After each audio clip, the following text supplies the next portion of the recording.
Hi everyone, Ray here. Welcome back to my channel. If you're new here, I create videos about lifestyle, travel, finance, and productivity.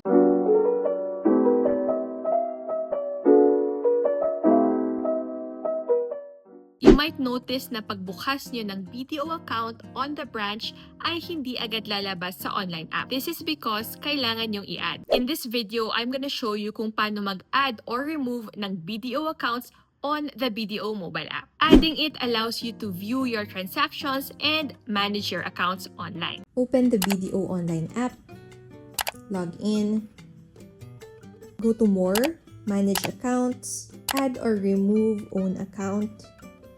If you have other BDO accounts, makikita nyo dito sa baba. Click Add Own Account, then piliin nyo what type of account. In my case, it's a savings account, so let's click on that. Input your account number and your preferred nickname. Optional lang to, pero if you have multiple accounts, it's better to add a nickname. Tick the checkbox down below, click Add, double check everything, click Confirm, and there you go, own account added.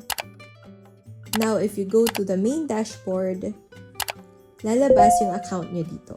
Kapag mag-remove naman ng account, do the same, go to More, select Add or Remove Own Account, and then dito sa baba, you'll see the list of your accounts. Click nyo lang tong garbage bin icon, then click Remove. But in this case, hindi ko siya aalisin. Just know that kapag inalis nyo yung account, you will no longer see your account in your dashboard.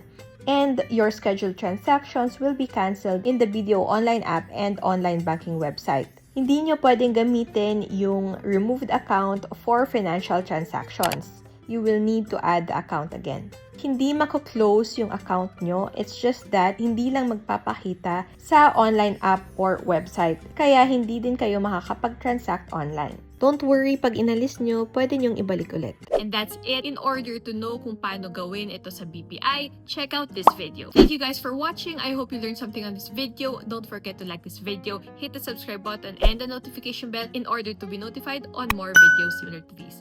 Thank you guys. Bye!